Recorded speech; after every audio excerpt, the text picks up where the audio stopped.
Hi everyone, here is my Module 4 video, putting it all together. It is similar to my last video. I am still going to be touching on the a and rule. But before, three things that I need to remember, and as teachers we need to remember, is students need 3 repetitions of information to move material from short-term to long-term memory. The second one is praise. Students who receive praise are often associated with higher academic achievement. And then lastly is corrections and providing feedback. So providing timely feedback and corrections have shown that students do their best work. Hardiman, 2012, states that students who know they would receive feedback sooner tended to perform better than students who knew they would receive grades after a greater delay. All right, now that those are fresh in my memory, I'm going to move on to the lesson opening and the building background.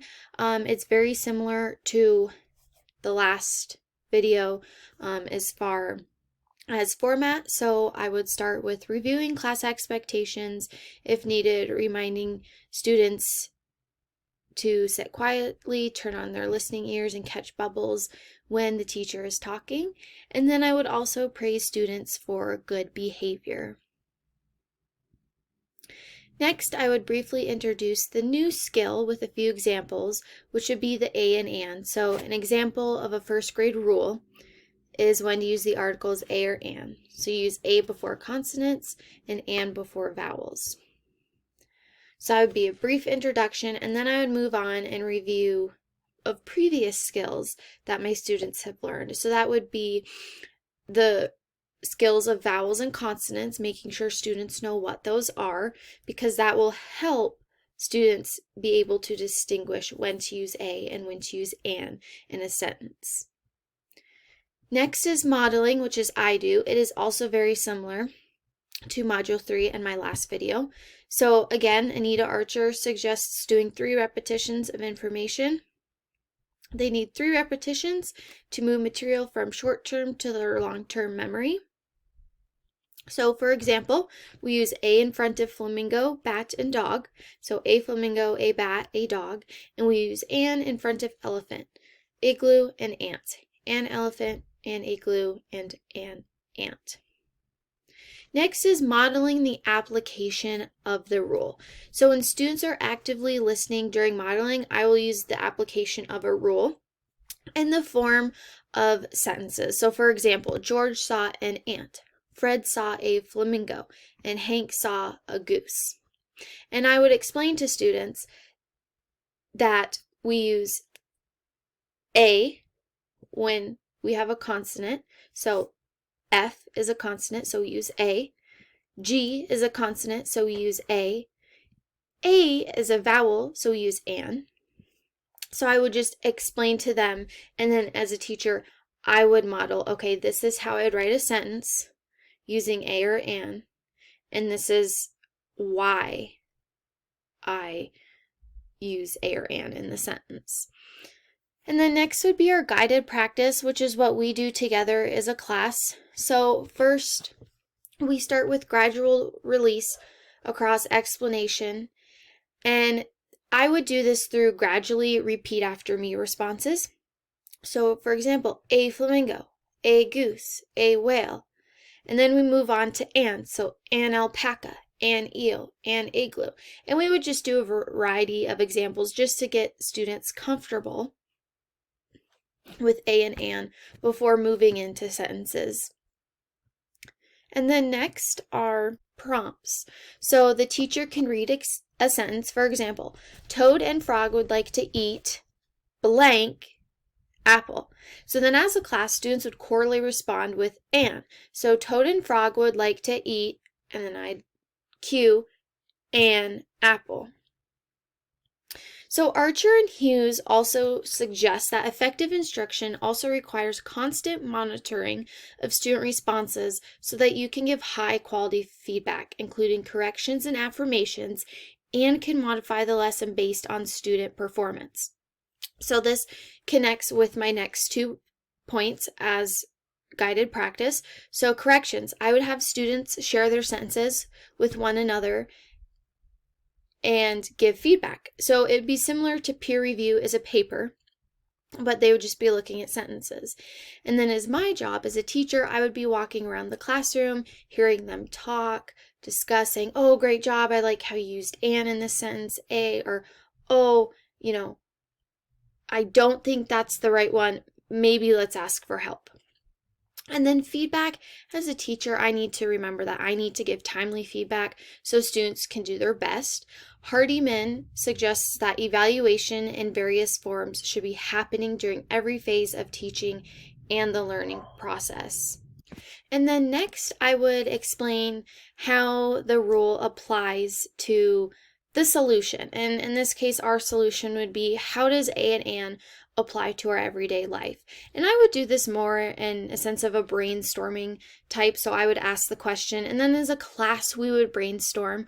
Obviously, a big piece of it would be, we use A and every day when we communicate or talk with each other. And then I would ask them, how does it apply to your sentence? How did you use it in your sentence? And this would be more of like a turn and talk. Students could turn talk, and I would walk around as a teacher and monitor what they're saying and their thoughts. Next is I would review the entire range of problems that will be practiced in independent work. So independent work will be students writing sentences, both A and "and I might have them either do it individually or do it with partners. And then students will create their own rule chart on when we should use both of these articles. So they could say, we only use A when the first letter of a word is a consonant, and we only use "and" when the first letter of a word is a vowel. And then I would ask to give some examples to help someone that wouldn't know how to use A or "and." And then lastly, I will go over the rules before starting, and we will include key vocabulary on the board to help students with spelling and writing. So if first graders need to know how to spell vowel, they could either use a dictionary, or I could just do a word bank on the board saying these are some key words that I want you to include in your rules. And then that way I wouldn't have to go to each individual student and say, okay, this is how we spell consonants, this is how we spell vowels. And then 3 strategies to increase opportunities to respond. My favorite is the write, pair, and share. So they would do this with their sentences they would create. So they'd write a sentence, they'd pair them with a partner, how they are different, how they are alike, and then they would share. They'll share together, and then maybe we'll do some sharing as a class. And then choral responding, just to get a variety of sentences. And then I would also use whiteboard responses as well. And then next is the unprompted practice. So the students do. I have 3 big ideas for these. So a T-chart with both articles A and. So I would give students a sentence with a blank, and they'd choose an article A or "and then they would put a check mark in the correct column. My second idea is I'd have students create their own sentences with A and pair share. And then my third is have students write their own examples using the articles A and then give students a word like flamingo. And then they have to create a sentence including the article. So I would give them a word, say, okay, your word is bumblebee. Create a sentence using bumblebee and include the article A or "and." And then assessment of student success. This can be seen through whiteboard responses, which I particularly like. And then I can see what students are getting and what I might need to spend more time on. I can also do this through individual responses, the think, pair, share, and choral responses, seeing which students are responding, which students are a little bit more quieter in the back, not really saying a whole lot. And then lastly is the whole closing of the lesson. So I would review the rule. When we use the articles A or "and," we use the articles A before a consonant and before a vowel in the first letter of the word. And then I would do 3 practices as a class.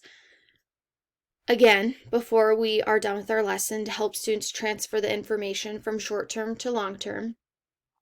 And then I would do a preview for tomorrow, and that would be what we will be doing with the rule tomorrow. So I would like to take their sentences that they created and have students create a little paragraph or a little story using the articles a or an. Thank you for watching.